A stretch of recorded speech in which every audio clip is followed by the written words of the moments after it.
এই সংক্ষিপ্ত সময়ের মধ্যে একজন পবিত্র মানুষকে নিয়ে কথা বলবো ইনশাআল্লাহ তাআলা। সমসাময়িক প্রেক্ষাপটে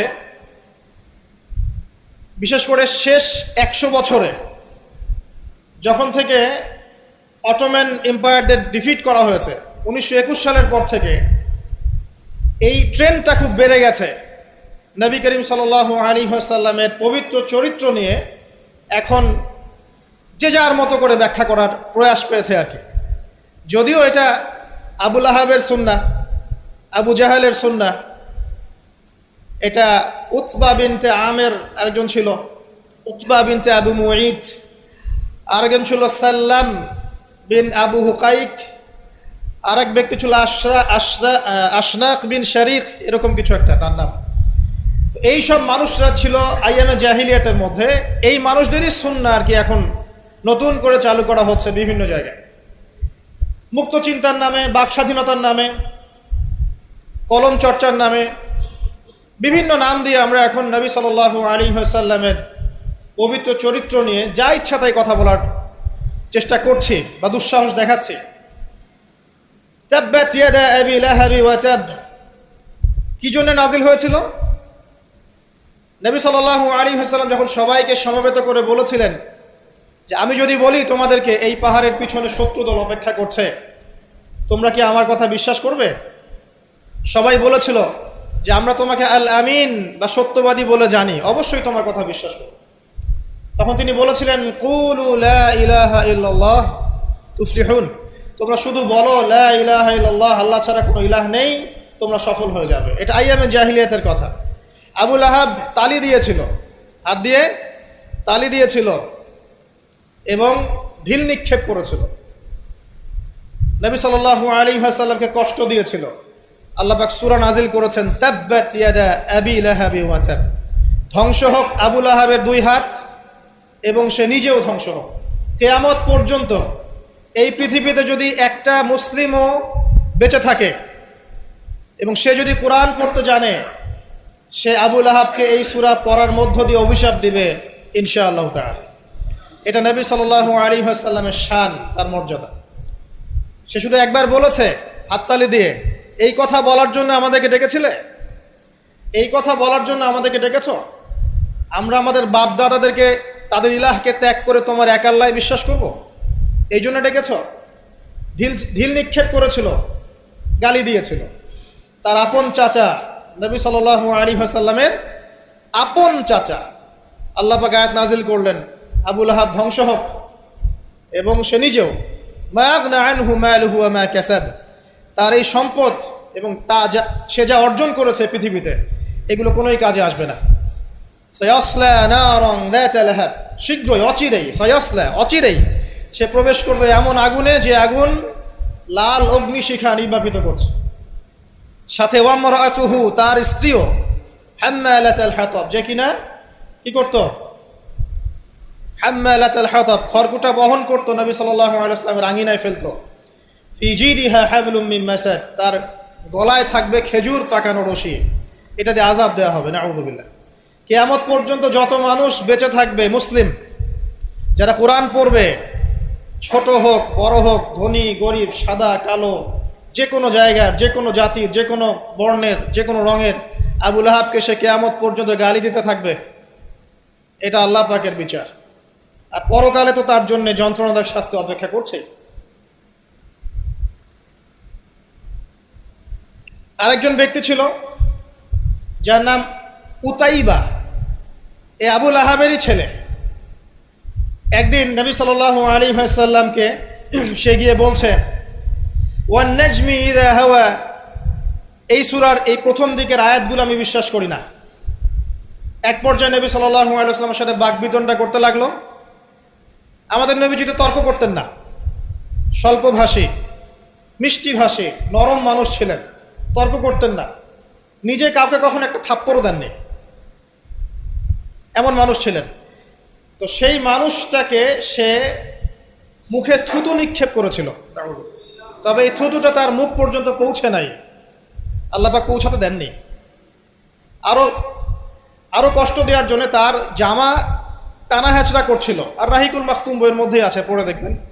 আল্লামা সফিউর রহমান মোবারকপুরি রাহিমাহুল্লাহ রচিত আর রাহিকুল মাখতুম, যেটা 1187টা বা 85টা বইয়ের মধ্যে ফার্স্ট প্রাইজ পেয়েছে, প্রথম স্থান অধিকার করেছে এই বই। এখানেই লেখা আছে। তো নবী সাল্লাল্লাহু আলাইহি ওয়াসাল্লাম কষ্ট পেয়েছিলেন। কষ্টে তখন তিনি বলেছেন আল্লাহর কাছে, ওই মুহূর্তে বলেছেন, আল্লাহ,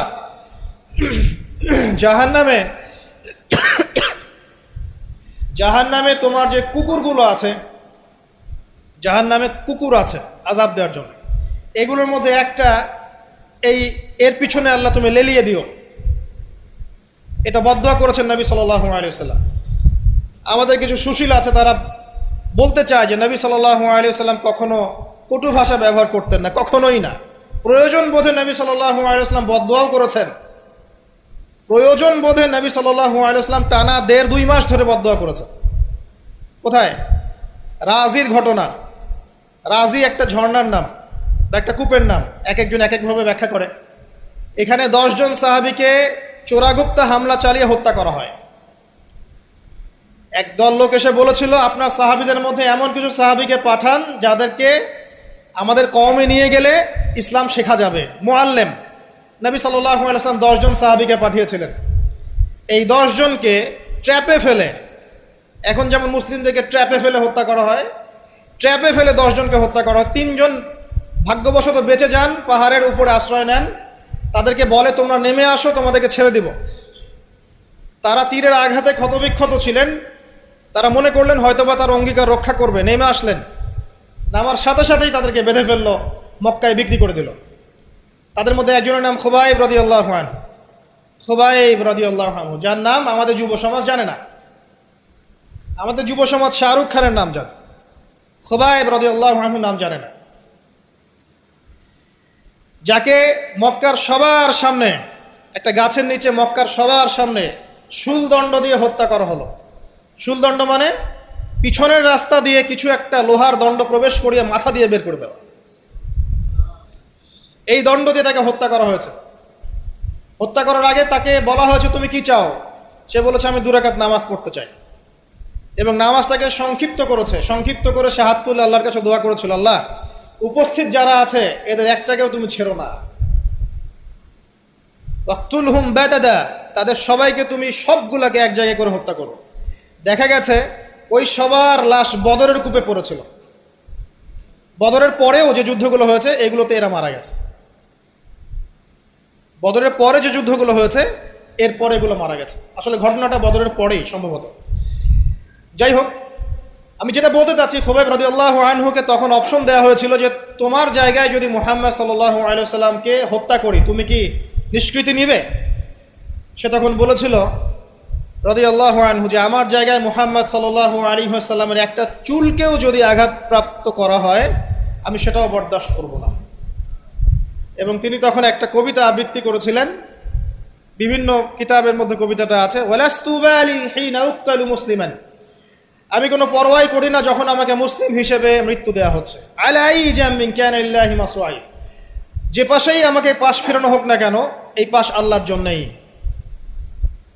ওয়াযালিকা লিলাহ ওয়া ইয়াশা, তিনি এমন একজন ইলাহ যিনি চাইলে ইউবারিক আলা ফি কুল্লি শিলইন মুমাজ্জাত, তিনি আমার দেহের প্রত্যেকটা হাড় এবং গোশতের টুকরায় বারাকা দিতে পারেন।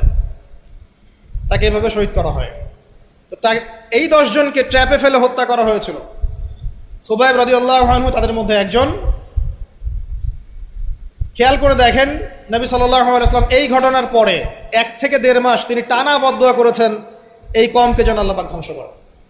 ঠিক আরেকটা ঘটনা এর কয়েক মাস পরে ঘটে যায়, এর নাম বীরে মাউনার ঘটনা। বীরে মাউনা একটা জায়গার নাম, যেখানে একইভাবে দিন শেখার কথা বলে দায়ীদেরকে ডেকে নিয়ে এসে 70 জন দায়ীকে একসাথে হত্যা করা হয়েছে ট্র্যাপে ফেলে। এই জিনিসগুলো হিস্ট্রির কথা মনে করিয়ে দেয় আমাদেরকে। ইসলামের ইতিহাস পড়ে দেখেন, মঙ্গলরা, ওইদিকে রোমকরা, বাইজেন্টাইনরা বিভিন্ন সময় মুসলিমদেরকে ভেবে ট্র্যাপে ফেলে হত্যা করেছে। মসজিদে ঢুকিয়ে চারদিক থেকে মসজিদকে পুড়িয়ে দিয়েছে, আগুন দিয়ে দিয়েছে। এরকম অনেক ঘটনা ঘটেছে ইতিহাসে। আব্বাসীয় খেলাফতের সময় মঙ্গলরা যখন আক্রমণ করেছিল, মাত্র 40 দিনের ব্যবধানে 10 থেকে 20 লক্ষ মানুষকে হত্যা করেছে, সবাই মুসলিম। একটা কথা মনে পড়ে যায় ঘটনাটা বলতে গেলেই, ওই সময় আব্বাসীয় খেলাফতের যে মানে আমির ছিলেন বা খলিফা ছিলেন, তারা মোটামুটি দুনিয়া পূজারী হয়ে গিয়েছিলেন আর কি। দুনিয়ার যে মোহ তাদের মধ্যে ঢুকে গিয়েছে, ধন সম্পদ জমা করে করে এক একজন স্তূপ করেছিল আর কি। তো মঙ্গল যে কমান্ডার ছিল, যে হত্যা করেছে, সে আব্বাসীয় খলিফাকে তখন হেসড়ে নিয়ে এসে বলছে, কি চাও? সে বলছে, আমি পিপাসার্ত, পানি চাই। ওকে কারাগারে নিয়ে গিয়ে ওর মুখটা দুজন মিলে খুলে, দুজন দুদিক থেকে ধরে সোনার কয়েন ঢালা হয়েছে গলার মধ্যে। ও যে খাও, এগুলো পান করো। ওই মঙ্গল কমান্ডার, যে মঙ্গল, ওই যে হালাকু খায়ের নাম শুনেছেন, চেঙ্গিস খা হালাক, ওদের বংশধর, সে বলছিল যে এই যে ধন সম্পদগুলো তোমরা জমা করেছিলে, মুসলিমদেরকে বলছে, মুসলিম খলিফাকে, এই ধন সম্পদগুলো তোমরা যে জমা করেছিলে, এইগুলো যদি নিজেরা জমা না করে তোমাদের জনগণের কল্যাণে ব্যয় করতে, তারা আজকে তোমার পক্ষে যুদ্ধ করতো। এখন এগুলো খাও, পানি নাই। মঙ্গল কমান্ডারের কাছে শিক্ষণীয় বিষয় আছে না? যেটা বলছিলাম, নবী সাল্লাল্লাহু আলাইহি ওয়াসাল্লাম ক্ষেত্র বিশেষে বদদোয়া করেছেন। এই ব্যক্তির সম্পর্কে বদদোয়া করেছিলেন যে আল্লাহ আমাকে কষ্ট দিয়েছে, আমার মুখে থুতু নিক্ষেপ করতে চেয়েছে, আমার পোশাক ছিঁড়ে ফেলেছে, আল্লাহ তুমি তোমার জাহান্নামের কুকুরের মধ্যে একটা কুকুরকে দিয়ে খাইয়ে দিও। এই ব্যক্তি সিরিয়ায় গিয়েছিল ব্যবসা করতে, হঠাৎ করে রাত্রেবেলা দেখে চারপাশে বাঘ। আর এগুলো কোনো গাল গল্প নয়, হঠাৎ করে বাঘ চারপাশে। সে বলছে আমি মারা যাব। তার সঙ্গী সাথীরা বলছে যে আমরা তো এখানে আছি, কোনো সমস্যা নেই, আমরা তো কিছু দেখতে পাচ্ছি না। সে বলছে না, আমি যা দেখতে পাচ্ছি তোমরা দেখতে পাচ্ছ না। রাতের অন্ধকারে ঠিকই একটা বাঘ এসে তার গলা গর্দান ছিঁড়ে নিয়ে চলে গেছে। ওই যে বদদোয়া নবী সাল্লাল্লাহু আলাইহি ওয়াসাল্লামের, এই যে ফল। আরেকদিন নবী সাল্লাল্লাহু আলাইহি ওয়াসাল্লাম নামাজ পড়ছেন কাবার হাতিমে, সেজদা দিয়েছেন। উকবা বিন আবি মুঈত, একজন কাফের, ওই যে উটের, বড় উটের ঘটনা জানেন না, উটের নাড়ি ভুড়ি নিয়ে এসে তার গর্দানে গলায় চাপিয়ে দিল, আর পা দিয়ে নবী সাল্লাল্লাহু আলাইহি ওয়াসাল্লামের গালটাকে ঠেসা দিয়েছিল, যাতে প্রায় তার চোখ বের হয়ে আসতেছে এমন একটা অবস্থা। যদি কাউকে এভাবে চাপ দেওয়া হয় খুব জোরে, চোখটা লাল হয়ে যাবে না? এইভাবে স্পষ্ট লেখা আছে সিরাতের গ্রন্থগুলোতে। নবী সাল্লাল্লাহু আলাইহি ওয়াসাল্লামকে এই অবস্থা থেকে উদ্ধার করলেন তার মেয়ে ফাতিমা রাদিয়াল্লাহু আনহা। আল্লাহর নবী প্রচণ্ড কষ্ট পেলেন এই দিন, প্রচণ্ড কষ্ট, এবং হাত তুলে তিনি একটা একটা করে নাম উল্লেখ করতে থাকলেন। আল্লাহ, আবু জাহেল ইবনে হিশাম, উকবা বিন আবি মুঈত, উতবা, শাইবা, রাবিআ, নাম উল্লেখ করতে থাকলেন। আল্লাহ, এদেরকে তুমি ছেড়ো না, এদেরকে দেখে নিও। নবীজি একবার যখন আল্লাহর সামনে বলবেন কিয়ামতের মাঠে, আল্লাহ আমার উম্মত, আল্লাহ আমার উম্মত, আল্লাহ পাক এক দোয়াতেই নবী সাল্লাল্লাহু আলাইহি ওয়াসাল্লামকে বলবেন, তোমার উম্মতের মধ্যে যার অন্তরে সরিষা পরিমাণ ঈমান আছে ওকে বের করে নিয়ে আসো। সেই মানুষ যদি বদদোয়া করে নাম ধরে, তাদের কি অবস্থা হবে এবার চিন্তা করেন। সেই মানুষের শান, তার মর্যাদা, তার চরিত্র নিয়ে কেউ যদি কথা বলে, কটূক্তি করে, তার অবস্থা পরকালে কি হবে চিন্তা করেন। দুনিয়াতে হয়তো কিছু হবে না, হয়তো পার পেয়ে যাবে। এই দুনিয়াটা চূড়ান্ত ফলাফলের জায়গা নয়। আর মুসলিমরা এখন দুর্বল, তাদের আল্লাহর কাছে দোয়া করা ছাড়া এখন কোনো অপশনও নাই। দোয়ার অনেক অনেক ক্ষমতা আছে। নবী সাল্লাল্লাহু আলাইহি ওয়াসাল্লাম দোয়া করলেন, এই 10 জন ব্যক্তির লাশ বদরের প্রান্তরে পাওয়া গেছে। আবু জেহেল দেখবেন বদরের নিহত হয়েছে, উতবা, শাইবা, সবগুলা বদরের কূপে। এবং কূপে যখন তাদেরকে ফেলা হয়েছে, নবী সাল্লাল্লাহু আলাইহি ওয়াসাল্লাম কূপের পাশ দিয়ে যাওয়ার সময় বলছিলেন, তোমরা কি তোমাদের জাযা পেয়ে গেছো? তখন সাহাবীরা বলছেন, ইয়া রাসূলুল্লাহ, তারা তো মাইয়িত, তারা তো শুনতে পাচ্ছে না, আপনি কার সাথে কথা বলছেন? নবীজি বললেন, অবশ্যই তারা আমার কথা শুনছে এখন। আরেকজন ব্যক্তি ছিল যে নবী সাল্লাল্লাহু আলাইহি ওয়াসাল্লামকে নিয়ে এই কবিতা, গল্প, নৃত্য, মেয়েদেরকে নাচাতো, এসব তৈরি করতো, মক্কা ছড়াতো। তার নাম আশনাক বিন শারিক। একটু বৃদ্ধ লোক ছিল, বুদ্ধিজীবী টাইপের আর কি, খুব পণ্ডিত। তো এই কাজ করতে থাকতো। নবী করিম সাল্লাল্লাহু আলাইহি ওয়াসাল্লাম বদদোয়া করেছিলেন, প্লেগ, বসন্ত, গায়ে পচন ধরার মধ্য দিয়ে লোকের মৃত্যু হয়েছে। আরও আছে, বলতে গেলে অনেক সময় চলে যাবে, আপনাদের খুতবার সময় খুব শর্ট। আমি অন্য টপিকে যেতে যাচ্ছি আর কি। আমি বলতে যাচ্ছি, এই আইয়ামে জাহেলিয়াত থেকে এটা চলে আসছে। নবী করিম সাল্লাল্লাহু আলাইহি ওয়াসাল্লামকে জীবিত অবস্থায় এই 23 বছরে মোট 16 বার হত্যা করার চেষ্টা করা হয়েছে। কতবার? এবং তাকে এই 23 বছরের নববী জীবনে প্রায় 15টা গালি খেতে হয়েছে। সাহের, জাদুকর, কাযযাব, মহামিথ্যাবাদী, ফারিকুল জামাত বিভক্তকারী, ঐক্য বিনষ্টকারী, অনেক কথা শুনতে হয়েছে, 15টার মতো। কাবা ঘরে যখন তিনি তাওয়াফ করছেন মক্কা বিজয়ের পর, তখনও তাকে চোরাগুপ্ত হামলা চালিয়ে হত্যা করার চেষ্টা করা হয়েছে।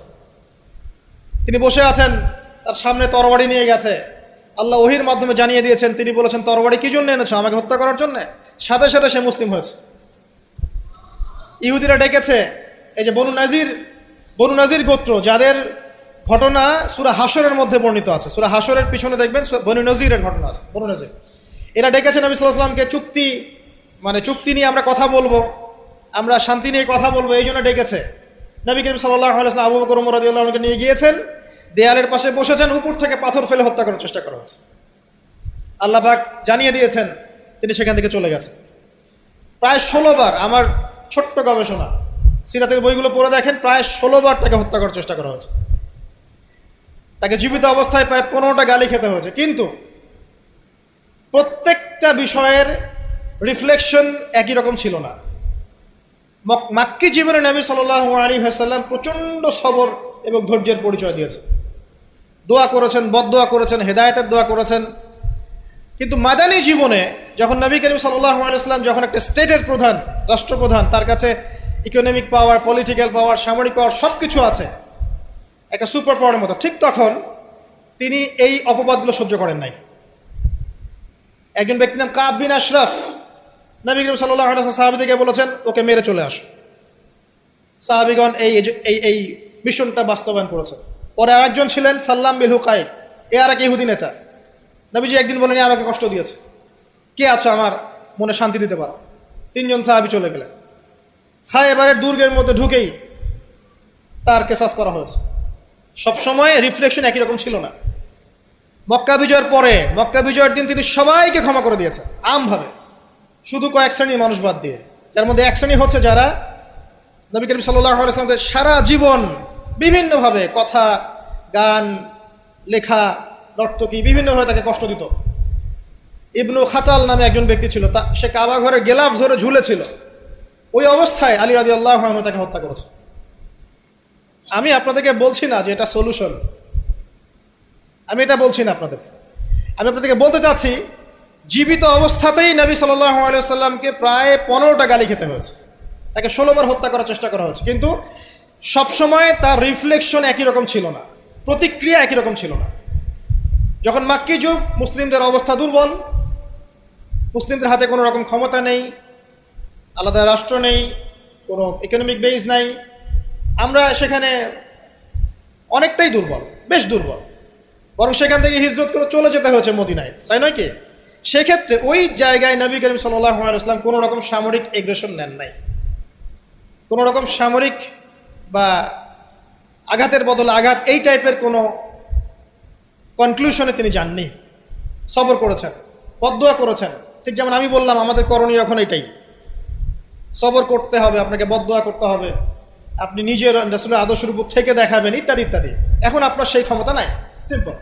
এখন আপনি এরকম কোনো ইনিশিয়েটিভ নিতে যাবেন না। এই অবস্থায় আপনি এরকম কোনো ইনিশিয়েটিভ নিতে যাবেন না যেমনটা নবীজি মদিনায় নিয়েছিলেন। তাহলে মুসলিমরা উল্টা ক্ষতির মধ্যে পড়তে পারে, বরং জমিন মুসলিমদের জন্য আরও সংকুচিত হয়ে আসতে পারে। কিন্তু মদিনার যুগে নবী সাল্লাল্লাহু আলাইহি ওয়াসাল্লামের যখন সেরকম ক্ষমতা ছিল, তখন তিনি অ্যাকশন অন্যরকম নিয়েছেন। যদি কখনো এই জমিনে আল্লাহ পাক ইসলামকে আবার সেই জায়গায় নিয়ে যান, তখন সেই অ্যাকশন নেওয়া হয়।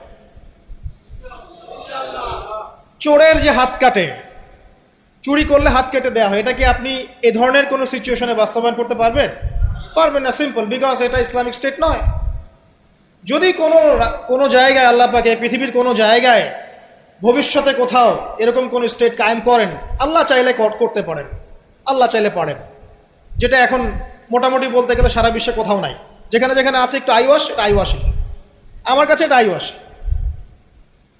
কারণ চোরের হাত কেটে যদি আমি ইহুদিদের সাথে বন্ধুত্ব করি, তাহলে এটা কতটুকু ইসলামিক রাষ্ট্র হলো সেটা আল্লাহ ভালো জানে। কথা বুঝতে পারছেন?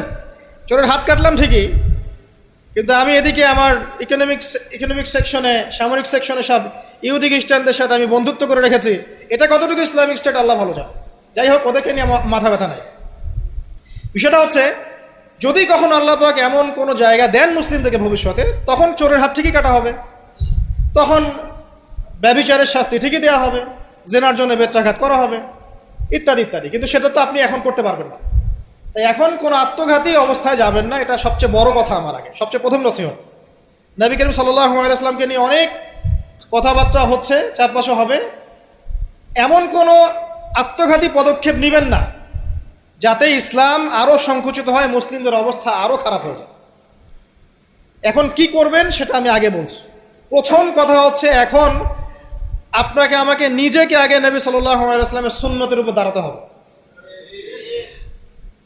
আমি প্রতিদিন ক্লিন শেভ করি, আর নবী সাল্লাল্লাহু আলাইহি ওয়াসাল্লামকে কেউ কটূক্তি করেছে, তাকে নিয়ে আমার মাথা ব্যথার শেষ নাই। আগে নিজের গালে দাড়ি নিয়ে আসো তুমি। আমি 5 ওয়াক্ত সালাতই আদায় করি না, ইসলামকে নিয়ে কেউ যদি ব্যঙ্গ করে, আমি এমন শোডাউন শুরু করি যাতে মনে হয় আমি একমাত্র পাক্কা মুসলিম, আর কেউ মুসলিমই না। আগে নামাজ পড়েন 5 ওয়াক্ত,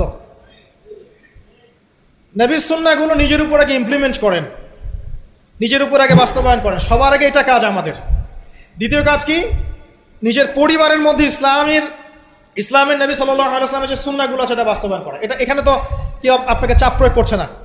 আপনি চাইলে আপনার পরিবারটাকে ইসলামিক পরিবার হিসেবে গড়ে তুলতে পারেন। এটা আপনার প্রথম দায়িত্ব, প্রথম দিকের কাজ। নবীর সুন্নাহর উপর থেকে মানুষকেও সুন্নাহর দিকে ডাকা, এটা কাজ। নবীর আদর্শে নিজে আগে এস্টাবলিশ হয়ে দেখানো যে এটাই নবীর সুন্নাহ। আজকে আমাদেরকে দেখলে অনেক সময় মানুষ বাজে মন্তব্য করে, মুসলিমরা যে মাপে কম দিচ্ছে, মুসলিমরা মজুদ করছে, মুসলিমরা সুদ খাচ্ছে, মুসলিমরা ঘুষ নিচ্ছে, মুসলিমরা দুর্নীতি করছে, মুসলিমদের দিকে আঙ্গুল তুলছে সবাই। এই জিনিসগুলো কি নবীর আদর্শ? আমরা তো নিজেরাই নবী করিম সাল্লাল্লাহু আলাইহি ওয়াসাল্লামের আদর্শের উপর অ্যাপ্রোপ্রিয়েটলি থাকতে পারছি না, তাহলে আমরা কি সত্যিকার অর্থেই আদর্শ উম্মাহ হতে পেরেছি? আমাদের প্রথম কাজ আগে এইটা, আগে নিজের উপর এটা ইমপ্লিমেন্ট করা।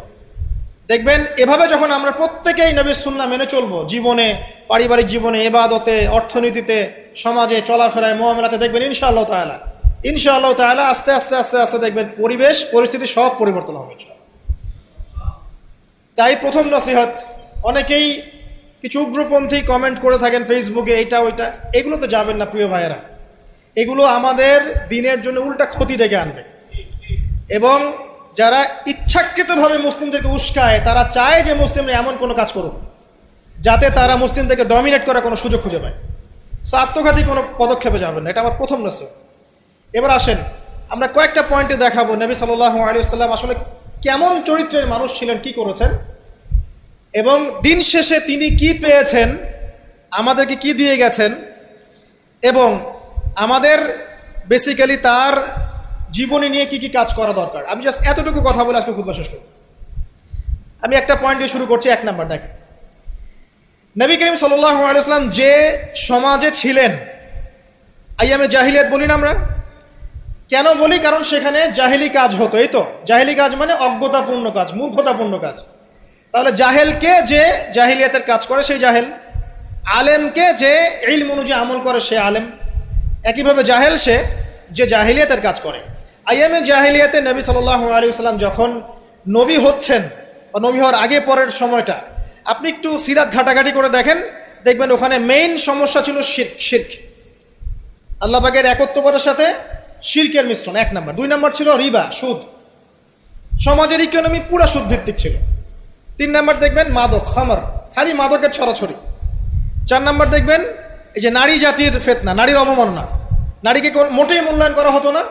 তবে এতটুকু বলে নেই, ওই যুগেও নারীদের পোশাকটা শালীন ছিল এই যুগের চাইতে। ওই যুগেও নারীদের পোশাকটা শালীন ছিল এই যুগের চাইতে, কিন্তু ওদেরকে অধিকার দেওয়া হতো না, বৈবাহিক অর্থনৈতিক অধিকার দেওয়া হতো না। জেনা ছিল বেশি, ব্যভিচার ছিল বেশি, জুয়া এগুলো বেশি ছিল, এবং গোত্রীয় হানাহানি, দ্বন্দ্ব সংঘাত বেশি ছিল। এখন আপনি একটু ঠান্ডা মাথা চিন্তা করেন যে এই প্রত্যেকটা প্রবলেমস এখনকার বিশ্বে নাই? ওই জাহিলি যুগের চেয়ে বেশি আছে না কম আছে? এখন তাহলে কোন যুগটাকে আমরা আইয়ামে জাহিলিয়াত বলবো? ওই যুগটাই কি শুধু আইয়ামে জাহিলিয়াত, নাকি আবার জাহিলিয়াত ফিরে এসেছে? প্রতিটা জায়গায় আপনি ঘেটে দেখেন শিরকের ছড়াছড়ি আছে, ইভেন মুসলিমদের মধ্যেও আছে, মুসলিমদের ভিতরেও শিরক আছে। প্রতিটা ডিপার্টমেন্ট ঘাটেন রিবা আর রিবা, সুদ ছাড়া আমরা চলতে পারি না। সুদ খাবো আর বলবো যে নবীকে গালি যারা দিয়েছে ওদেরকে হত্যা করো, এই কথা বলছি আমরা, তাই না? নিজে আবার সুদখোর।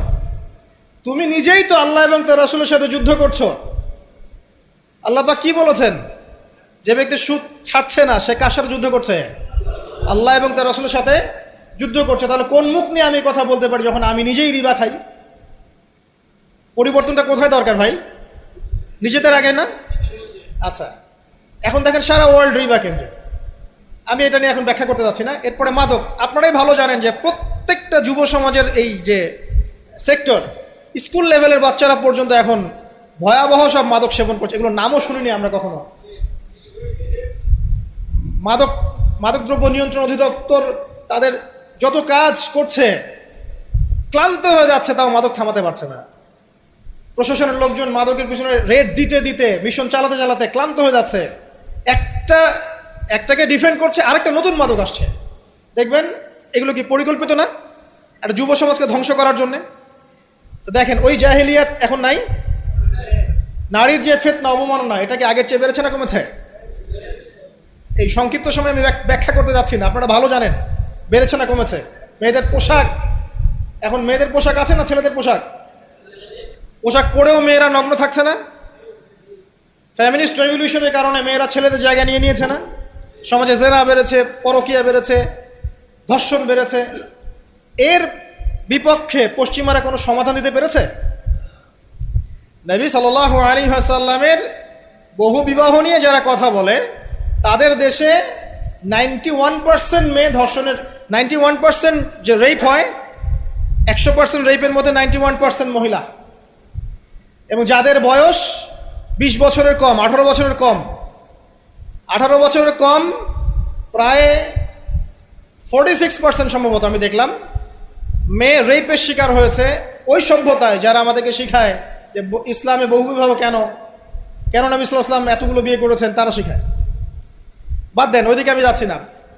মূল কথা বলছি যে এই জাহেলিয়াতের সমাজটাকে নবী সাল্লাল্লাহু আলাইহি ওয়াসাল্লাম পরিবর্তন করেছিলেন কিনা? কত বছরের মধ্যে? মাত্র 23। আমাকে একটা সমাজবিজ্ঞানী দেখান, একটা রাজনৈতিক নেতা দেখান, একটা অর্থনীতিবিদ দেখান, একটা দার্শনিক দেখান, একজন মহামানব দেখান, একটা লিডার দেখান, যে মাত্র 23 বছরের ব্যবধানে পুরো আইয়ামে জাহিলিয়াতকে এমনভাবে পরিবর্তন করেছেন যে মক্কা বিজয়ের পরে না মক্কায় কোনো শিরক আছে, না কোনো সুদ আছে, না কোনো মাদক আছে, না কোনো নারীর হেনস্থা অবমাননা আছে, না বেপর্দা অশ্লীলতা আছে, না জেনা আছে, না ব্যভিচার আছে, না গোত্রীয় হানাহানি দ্বন্দ্ব আছে। একটা মানুষ দেখান সারা বিশ্বে। চরিত্র কি নিয়ে গঠিত হয়? শুধু কি বিবাহ কেন্দ্রিক বিষয় নিয়েই চরিত্র গঠিত? মানুষের চরিত্র বলতে আমরা কি বুঝি? তার কথা, তার কাজ, তার আকীদা, তার আচরণ, তার ইবাদত, তার মুআমালাত, তার সামাজিক ব্যাপার স্যাপার, তার সিলাতুর রাহিম, তার সমাজ জ্ঞান, তার অর্থনীতির জ্ঞান, তার পলিটিক্যাল জ্ঞান, সব কিছু মিলেই তো একটা মানুষের ক্যারেক্টার। যখনই ক্যারেক্টারের প্রশ্ন আসে নবী সাল্লাল্লাহু আলাইহি ওয়াসাল্লামকে নিয়ে সরাসরি চলে যায় বিবাহ। কারণ আর কোনো সেক্টর নাই ক্যারেক্টার নিয়ে আলোচনা করার। ওগুলো তো ডিফেন্ড করাই যাবে। যাদের সাথে এই পর্যন্ত বাহাসে বসেছেন তারা তো আর ওই বিষয়গুলো বোঝে না যে কোন জ্ঞান দিয়ে এই ইন্টারনালি ব্লাইন্ড সেকুলার প্রজন্মকে ডিফেন্ড করা যায়। তারা তো ইসলামিক বিষয়গুলো শুধু উপস্থাপন করবে, বাইরের বিষয়গুলো আনতে পারছে না। সো একটা মানুষের চরিত্র কত মহান হলে স্বয়ং আল্লাহ পাক তাকে বলতে পারেন ইন্নাকা লাআলা খুলুকিন আযীম, নিশ্চয় আপনি মহান চরিত্রের অধিকারী। আল্লাহ পাক বলছেন। নবী সাল্লাল্লাহু আলাইহি ওয়াসাল্লামের 23 বছর সময় লেগেছে এগুলো পরিবর্তন করে সম্পূর্ণ আলোকিত একটা ইসলামী সমাজ প্রতিষ্ঠা করতে। একটা পয়েন্ট বললাম, তার চরিত্র আপনি বুঝে নেন, তার ক্যাপাবিলিটি বোঝেন, তার ব্যক্তিত্ব বোঝেন, তার গায়রত বোঝেন, তার শান মর্যাদা বোঝেন। 2 নম্বর দেখেন, 2 নম্বর পয়েন্ট, নবীজি যখন নবী হননি তার আগ থেকেও তিনি চেষ্টা করতেন সমাজ পরিবর্তন করতে।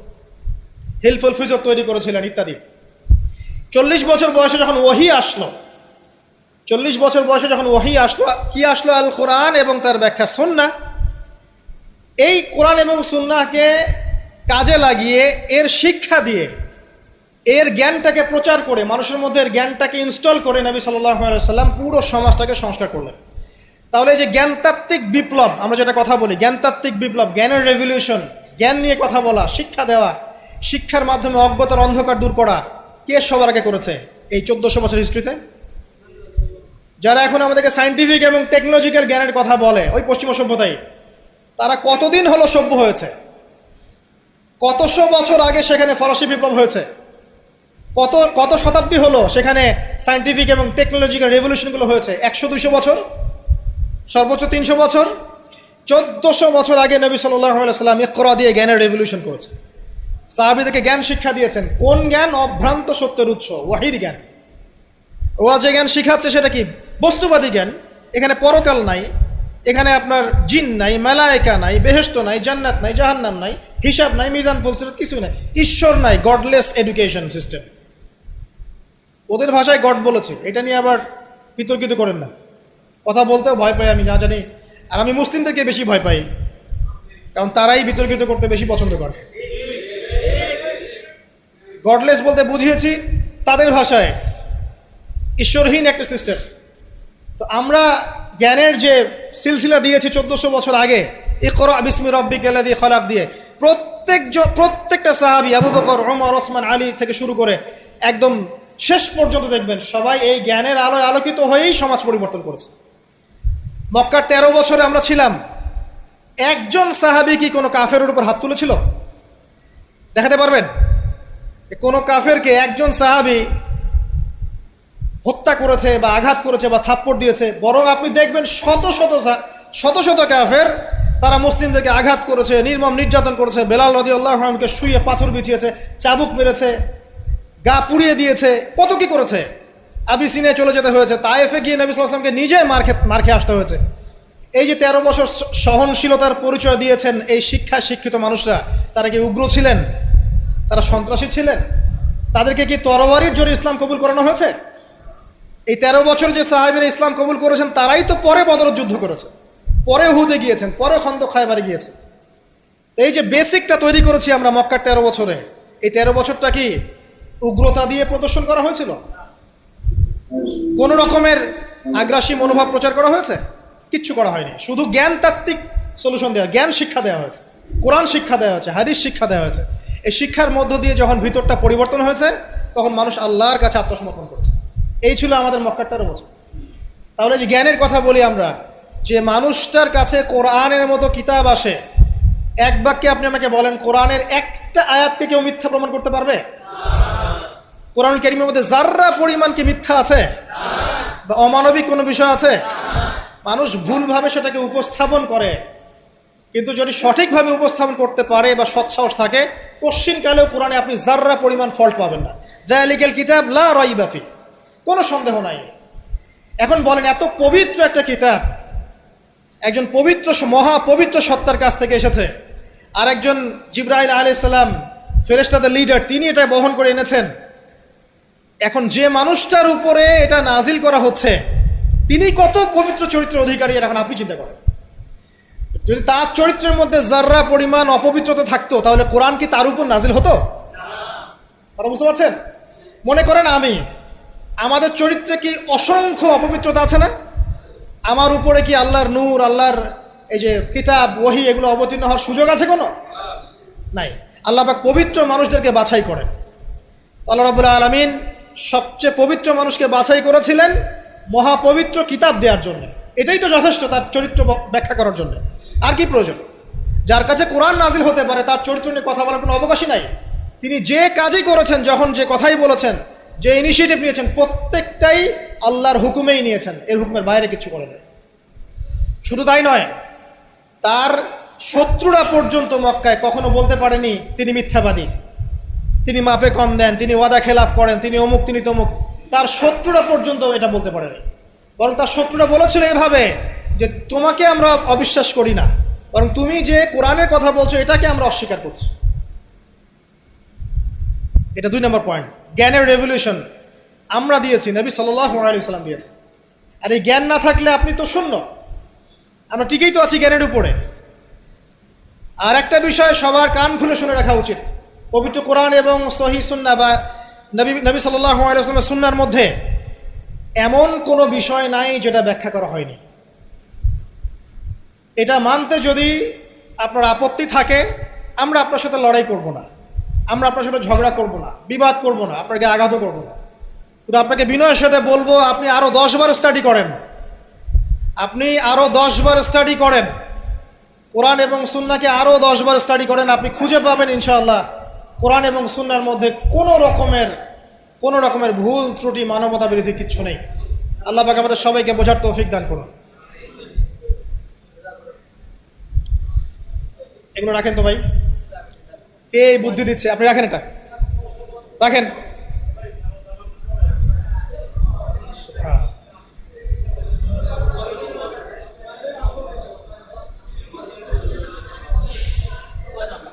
কয়টা পয়েন্ট বলেছি ভাই? শেষ করছি, সময় কম। তৃতীয় পয়েন্ট শোনেন, তৃতীয় পয়েন্টটা শোনেন।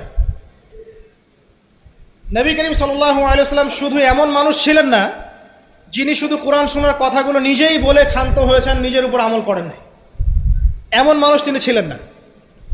প্রত্যেকটা আয়াত এবং হাদিস যখন এসেছে তার কাছে, তিনি নিজে আগে সেটার উপর আমল করে দেখিয়েছেন।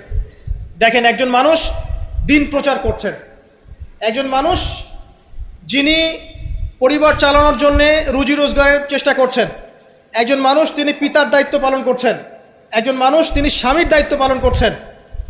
নবী সাল্লাল্লাহু আলাইহি ওয়াসাল্লামের স্ত্রীরা কি তার প্রতি অসন্তুষ্ট ছিল?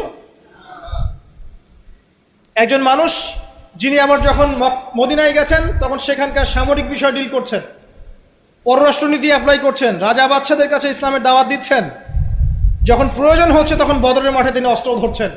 একজন মানুষ যে এতগুলো কাজ করছেন, এই ভার্সেটাইল ক্যারেক্টার পাওয়া যাবে একটা মানুষ দেখান মহাবিশ্বে। একটা মানুষকে দেখান যার কাছে এই চরিত্রের সবগুলো দিক আছে, যিনি একজন আদর্শ পিতা, আদর্শ নেতা, আদর্শ অর্থনীতিবিদ, আদর্শ ফিলোসফার, আদর্শ পলিটিশিয়ান, আদর্শ লিডার, কমান্ডার। একটা মানুষ দেখান যার মধ্যে এই সব গুণাবলীর সংমিশ্রণ আছে। তারপরেও কি ব্যাখ্যা করতে হবে যে এই মানুষের চরিত্র আল্লাহ পাক কর্তৃক সার্টিফাইড, এই মানুষ আল্লাহর কর্তৃক মনোনীত একজন বান্দা? আর তো কিছু প্রয়োজন নাই। আবার নিজের উপর আমল দেখেন, এত কিছুর পরেও নিজে রাত জেগে তাহাজ্জুদ পড়ছেন, পা ফুলিয়ে ফেলছেন, সবচেয়ে বেশি জিকির করছেন, সবচেয়ে বেশি তেলাওয়াত করছেন, সবচেয়ে বেশি রোজা রাখছেন, সবচেয়ে বেশি নামাজ পড়ছেন, শুধু কথা বলেই ক্ষান্ত থাকছেন না, নিজেও আমল করছেন এবং সবচেয়ে সেরাটা করছেন। এমন একজন মানুষকে খুঁজে দেখান যে শুধু বড় বড় কথা নিজে বলেই না, বরং আমল করেও দেখায়। বহু অর্থনীতিবিদ আছে দেখবেন অনেক বড় বড় কথা বলবে, নিজেই সুদখোর। বহু দেখবেন পলিটিশিয়ান আছে বড় বড় কথা বলবে, নিজেই করাপ্টেড, দুর্নীতিবাজ। বহু দেখবেন সোশ্যাল নেতা আছে অনেক বড় বড় সামাজিক রেভলিউশনের কথা বলে। আপনি দেখবেন এই নবী সাল্লাল্লাহু আলাইহি ওয়াসাল্লামের এই সোনালী সমাজকে সে মূল্যায়ন করছে না। বহু দেখবেন ফিলোসফার আছে, দার্শনিক, আমরা এটাতে পড়েছি যে দর্শনের বড় বড় বিষয় নিয়ে কথা বলছে, জ্ঞান, আত্মা, ঈশ্বর, মহান সত্তা, পরম সত্তা, জ্ঞানের ডেফিনেশন, বস্তুবাদ, অভিজ্ঞতাবাদ, কত কথা বলছে। দেখবেন শেষে গিয়ে একটা কনক্লুশনও আসতে পারে নাই আজ পর্যন্ত। জ্ঞান আসলে কি এটার ব্যাখ্যাতে আসতে পারে নাই, একটা কনক্লুশন আসতে পারে নাই। আমরা যখন বলছি জ্ঞান মানে ওয়াহি, আল্লাহর ওয়াহি হচ্ছে চূড়ান্ত জ্ঞান, সিম্পল, শেষ, ফুল স্টপ। আল্লাহর ওয়াহি হচ্ছে চূড়ান্ত জ্ঞানের উৎস, আল্লাহর ওয়াহি হচ্ছে চূড়ান্ত জ্ঞানের উৎস, ফুল স্টপ। এটা আমাদের কমপ্লিমেন্ট, আমাদের আকীদা, মানহাজ। আর তাদেরকে দেখবেন জ্ঞান মানে বুদ্ধি, জ্ঞান মানে অভিজ্ঞতা, জ্ঞান মানে সমন্বয় ইত্যাদি বলতে বলতে মুখের ফেনা উঠে যাচ্ছে, কোনো কনক্লুশন আসতে পারছে না কেউ। নবী সাল্লাল্লাহু আলাইহি ওয়াসাল্লাম এমন একজন মানুষ ছিলেন যিনি সব কিছু শুধু আলোচনা করেই, ব্যাখ্যা করেই আর মানুষকে দাওয়াত দিয়ে ক্ষান্ত ছিলেন না, বরং তিনি কাজ করে দেখিয়েছেন। অ্যাজ এ ফিলোসফার তিনি সফল, অ্যাজ এ পলিটিশিয়ান সফল, অ্যাজ এ সামরিক লিডার তিনি সফল, একজন কূটনীতিবিদ তিনি সফল, সমাজবিজ্ঞানী তিনি সফল, অ্যাজ এ ফাদার তিনি সফল, অ্যাজ এ হাজব্যান্ড তিনি সফল। কি চাচ্ছেন? একজন মানুষের মধ্যে এত কোয়ালিটি থাকার পরেও তার চরিত্র নিয়ে কথা বলছেন। ওই যে বিয়ে, আয়েশা রাদিয়াল্লাহু আনহাকে কেন বিয়ে করলেন এত কম বয়সে? আপনি কি জানেন রবীন্দ্রনাথ ঠাকুরের বাবা কত বছর বয়সে বিয়ে করেছেন? আপনি কি জানেন রবীন্দ্রনাথ ঠাকুর নিজে কত বছর বয়সে বিয়ে করেছেন? এবং যাকে বিয়ে করেছেন তার বয়স কত ছিল? সে তো আপনাদের ট্যাগর। তিনি বিয়ে করেছেন 17 বছর বয়সে বা 18 বছর বয়সে, এবং তার স্ত্রীর বয়স ছিল 11 বছর। কই, এটা নিয়ে তো কোনো কথা বলেন না কখনো।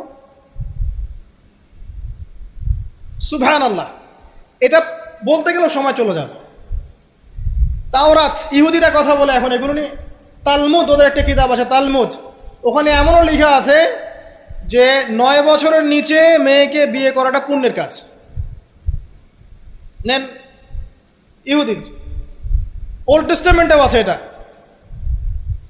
মনুসংহতি একটা কিতাব আছে, বই, কিতাব বলা ঠিক হবে না, সেখানেও এসেছে মেয়ের যখন বয়স মানে বয়সন্ধিকালে আসবে, স্রাব ঋতুস্রাব হচ্ছে, তাকে বিয়ে দিতে হবে।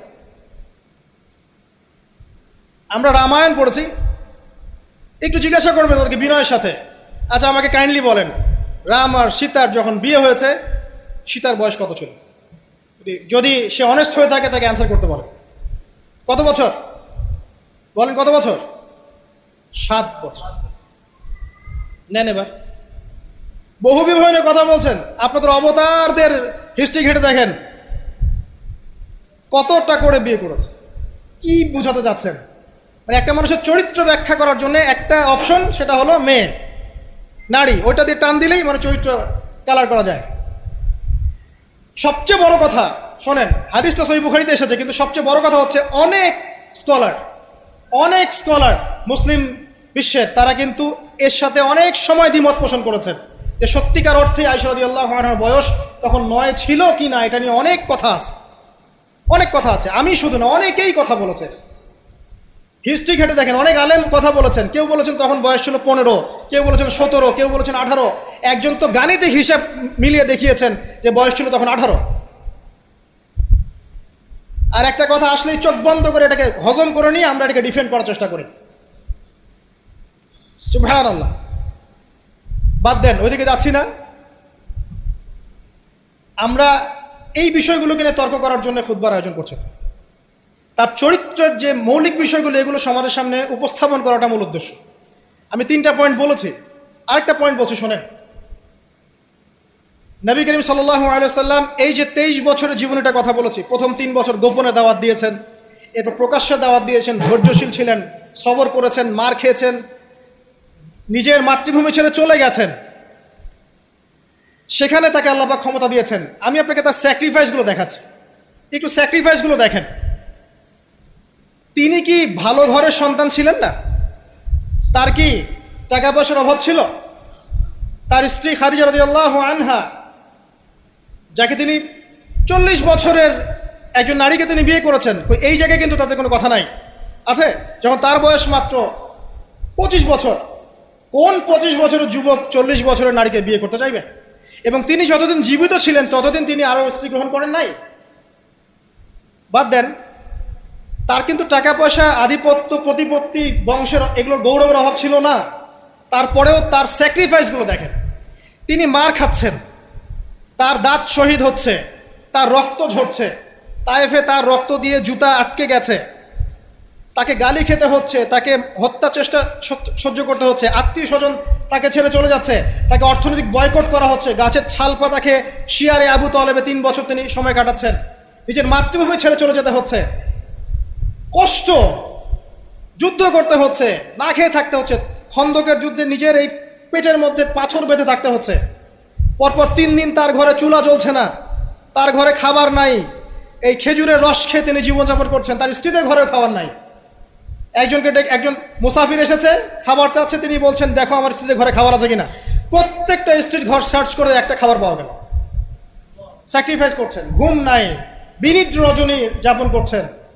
এই যে শারীরিক কষ্ট, মানসিক কষ্ট, অর্থনৈতিক কষ্ট, দেশ ত্যাগ করা, এই যে কঠিন সবর, সংগ্রাম, মুজাহাদা, তার স্বার্থটা কি আমাকে বল?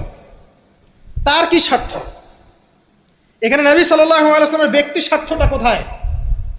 তাকে তো আল্লাহ পাক মাকামে মাহমুদ দিয়েছেন, জান্নাতের সর্বোচ্চ মাকাম আল্লাহ পাক তাকে দিয়েছেন।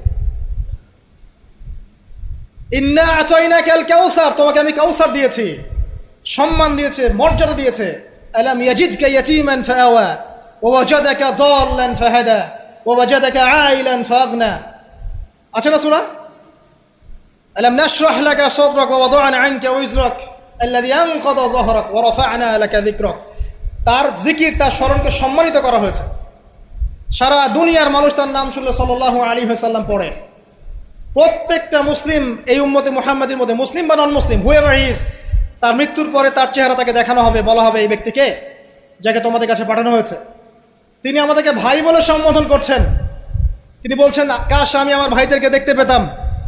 সাহাবীরা বলছেন, আমরা কি আপনার ভাই নই? তিনি বলছেন, না, তোমাদের পরে যারা আসবে আমাকে না দেখেই বিশ্বাস করবে এরা আমার ভাই। সব নবীকে দোয়া কবুলের এখতিয়ার দিয়ে দেওয়া হয়েছে। সব নবী দোয়া দুনিয়ায় করে ফেলেছেন।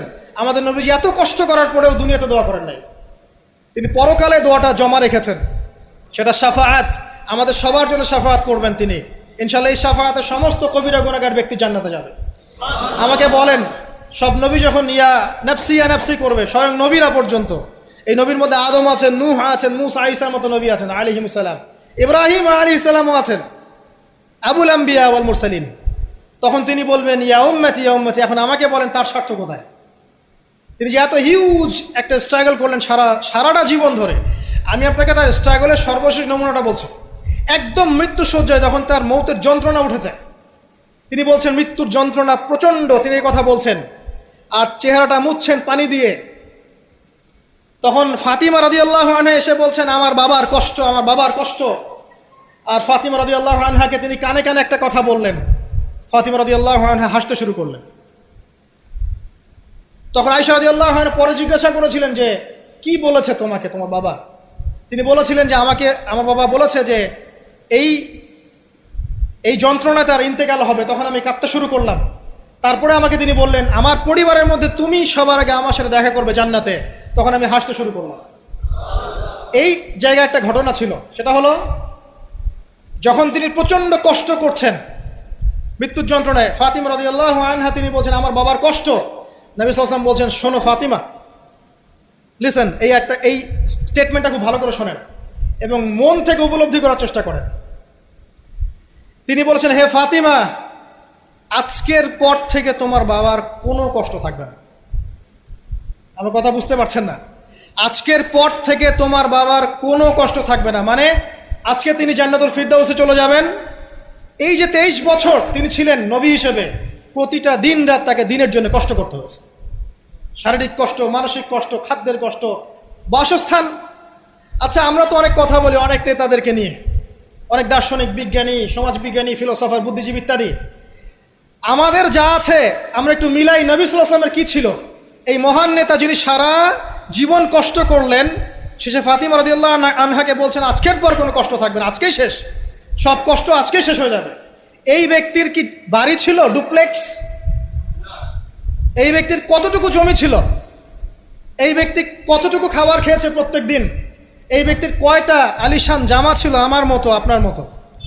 এই ব্যক্তির কত ব্যাংক ব্যালেন্স ছিল? এই ব্যক্তির কি ছিল দুনিয়াতে? দুনিয়ার জীবন চলার জন্য তার ঘরে কি ছিল? আসলে আমাদের প্রত্যেকের ঘরে যা আছে, নবী সাল্লাল্লাহু আলাইহি ওয়াসাল্লামের চেয়ে বেশি সম্পত্তি আছে। এই হিউজ স্ট্রাগল তিনি করলেন কার জন্য, মানে কাদের জন্য? তিনি পেলেনটা কি? এক কথায় উত্তর হচ্ছে, এই কষ্ট তিনি করেছেন উম্মতে মুহাম্মাদির জন্য। আফসোস, দুর্ভাগ্য যে আজকে উম্মতে মুহাম্মাদির মধ্যে এক শ্রেণীর মানুষ তার চরিত্র নিয়ে কথা বলে, দুঃসাহস করে, লজ্জায় তাদের মাথা হেড হয়ে যায় না। লজ্জা থাকতে হয় মানুষের মধ্যে। তো ধরেন কেউ একজন আপনার প্রতি এহসান করেছে, অনেক উপকার করেছে আপনার, আপনি যদি তাকে নিয়ে ভালো মন্দ কথা বলা শুরু করেন, বুঝতে হবে আপনার নির্লজ্জ প্রকৃতির মানুষ, আপনি লজ্জাই নেই আপনার।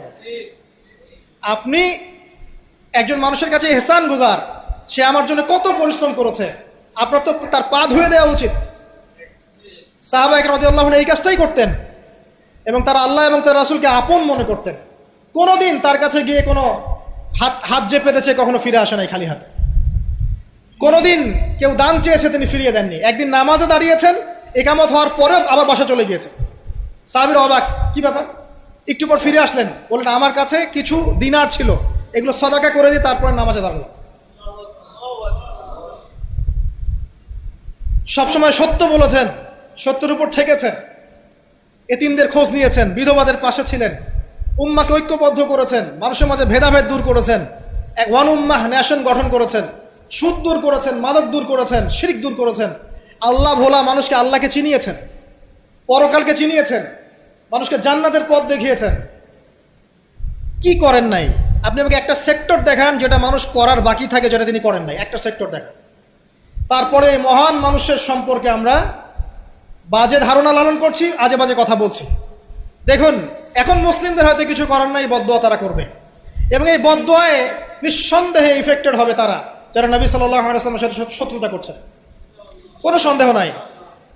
কিন্তু এমন একটা সময় আসবে, দেখবেন আজকে থেকে 100, 200, 500 বছর, কত বছর আমরা জানি না, যে এই পৃথিবীর বুকে নবী সাল্লাল্লাহু আলাইহি ওয়াসাল্লামকে নিয়ে একটা বাজে মন্তব্য করার মানুষ অবশিষ্ট থাকবে না ইনশাআল্লাহ। এটা আসবেই। কবে? ননসেন্স প্রশ্ন, আমি জানি না, কিন্তু আল্লাহ এবং তার রাসূল কোরআন হাদিসে বলেছেন আসবেই। ওটা না আসা পর্যন্ত কিয়ামত হবে না ইনশাআল্লাহ। আমি আর খুতবা লম্বা করছি না, আর অনেক কথা হয়তো বলতে পারতাম, আমাদের হাতে টাইম কম, শুধু এখানে একটা পয়েন্ট বলে শেষ করে দিব। প্রিয় ভাইয়েরা এবং বোনেরা যারা খুতবা শুনবেন, আমাদের নিজেদের কিছু কাজ আছে। আমি আমভাবে সমস্ত মুসলিমদেরকে অনুরোধ করব, ইনক্লুডিং মি, আমাকে অলসো। সর্বপ্রথম আমাদের কাজ হচ্ছে নবী সাল্লাল্লাহু আলাইহি ওয়াসাল্লামের সুন্নাহগুলোর উপর আমল করা। সবার আগে আমাদের কাজ হচ্ছে নবী সাল্লাল্লাহু আলাইহি ওয়াসাল্লামের পবিত্র জীবনী মুখস্থ করে ফেলা। এখন ওয়াদা করেন আল্লাহর কাছে যে আগামী 1 থেকে 2 মাসের মধ্যে আপনি যে যেখানে পড়াশোনা করছেন করেন, আমার কোনো আপত্তি নাই। নবী সাল্লাল্লাহু আলাইহি ওয়াসাল্লামের পবিত্র জীবনী অন্তত আর রাহিকুল মাখতুম বইটা মুখস্থ করে ফেলবেন। আপনি নিজে কতটুকু জানেন নবী সম্পর্কে, এটা বড় টেস্ট। আমাদের নিজেদেরকে আগে জানতে হবে নবী সম্পর্কে, আমরা জানি কতটুকু। আমি হয়তো অনেক একটু এগ্রেসিভলি কথাগুলো বললাম, কিন্তু এটা দুঃখের সাথে বলছি যে আমাদের যুব সমাজ নবী সাল্লাল্লাহু আলাইহি ওয়াসাল্লামকে চিনে না। তারা জানে না তার নাম কি, তার বংশ কি, তার শৈশব কেমন করে কেটেছে, তার স্ত্রী কতজন, তাদের নাম কি, তিনি মক্কায় কখন কি করেছেন, মদিনায় কি করেছেন, কখন হিজরত করেছেন, তার হাদিসগুলো কি কি, তার 100টা হাদিস তারা কখনো পড়ে দেখে নাই, 10টা হাদিস তারা আরবি সহ বলতে পারে না, তার উপর নাজিলকৃত আল কোরআন পড়ে দেখছে না, পড়া শিখছেও না। দেখেন, এরকম ধ্বজভঙ্গ উম্মাহ দিয়ে কখনো ইসলামের রেভলিউশন সম্ভব না। যত বড় বড় কথা বলেন না কেন, যতদিন যাবে জমিন আরও সংকীর্ণ হতে থাকে। যতক্ষণ পর্যন্ত না আমরা আমাদের অবস্থা পরিবর্তন করব, ততক্ষণ পর্যন্ত আমাদের অবস্থার উন্নতি আল্লাহ পাক দিবেন না। ইন্নাল্লাহা লা ইউগাইয়িরু বিকাওমিন হাত্তা ইউগাইয়িরু মা বিআনফুসিহিম। আল্লাহ পাক কোনো কওমের অবস্থা ততক্ষণ পরিবর্তন করেন না যতক্ষণ তারা নিজেরা তাদের অবস্থা পরিবর্তনের চেষ্টা না করে। অতএব প্রথম কাজ আমাদেরকে আমাদের নবী সম্পর্কে জানতে হবে। আপনার প্রতিবাদের ভাষা হবে জ্ঞানের মধ্য দিয়ে। আমি নবী সাল্লাল্লাহু আলাইহি ওয়াসাল্লাম সম্পর্কে জানবো, তার হাদিসগুলো মুখস্থ করব, তার সুন্নাহ মাফিক চলবো, চলে দেখাবো, এটাই আমার প্রতিবাদ। কথা কি বুঝতে পারছেন? এটাই হবে আমার প্রতিবাদ, যে আমি নবী সম্পর্কে জানবো, তার সিরাত ছোটস্থ মুখস্থ করে ফেলবো, নবীজির জীবনী সম্পর্কে জানবো, তার সম্পর্কে যে বাজে কথাগুলো বলা হয় এগুলোর কাউন্টার জবাব দেওয়ার জ্ঞান আমার থাকবে। আমি তার হাদিসের উপর আমল করব, মানুষকে দাওয়া দিব, এটাই হবে আমার প্রতিবাদ। প্রতিবাদের অনেক ভাষা থাকে, শুধু উচ্চবাচ্য করলেই প্রতিবাদ হয় না। নিজেদেরকে আগে আমাদেরকে তার আদর্শের উপর এস্টাবলিশ হতে হবে, তখন গিয়ে ওই আয়াতের উপর আমল হবে। লাকাদ কানা লাকুম ফি রাসূলিল্লাহি উসওয়াতুল হাসানাহ। এবং এই উসওয়াতুল হাসানা আমরা জীবনের সব ক্ষেত্রে বাস্তবায়নের চেষ্টা করবো ইনশাআল্লাহু আযজা ওয়া জাল। প্রিয় ভাইরা, রাসূলের সিরাত পড়ুন, সিরাত মুখস্থ করুন, নবী সাল্লাল্লাহু আলাইহি ওয়াসাল্লামের হাদিসগুলো মুখস্থ করুন, পড়ুন। কোরআন অবশ্যই পড়া শিখুন, কোরআনের দাওয়াত মানুষকে দিন। উগ্র পন্থায় যাবেন না, একই সাথে শৈথিল্যতাবাদীও হবেন না, মধ্যম পন্থায় থাকেন, ইসলামের দিকে মানুষকে ডাকতে থাকেন। রাতারাতি কোনো ফলাফল পাওয়া যায় না, আস্তে আস্তে আস্তে আস্তে দেখবেন ফলাফল আসবে। নিজেদের সন্তানদেরকে কোরআন শেখান, হাদিস শেখান, নবীর আদর্শ শেখান, মসজিদ মাদ্রাসাগুলো গড়ে তোলেন, আবাদ করেন, সিলেবাসে পরিবর্তন আনেন, আধুনিকতা নিয়ে আসেন। যে জ্ঞান অর্জন করলে তারা দুনিয়া আখিরাত দুটি অর্জন করতে পারবে, এই জ্ঞানে তাদেরকে শিক্ষিত করেন। এবং ইলমের সাথে, প্রজ্ঞার সাথে, নূর বসিরার সাথে, মাউইজাতুল হাসানা, এগুলো দিয়ে আপনি ইসলামের দুশমনদের মোকাবেলা করেন। আল্লাহ পাক আমাদের সবাইকে নবী সাল্লাল্লাহু আলাইহি ওয়াসাল্লামের আদর্শবান হওয়ার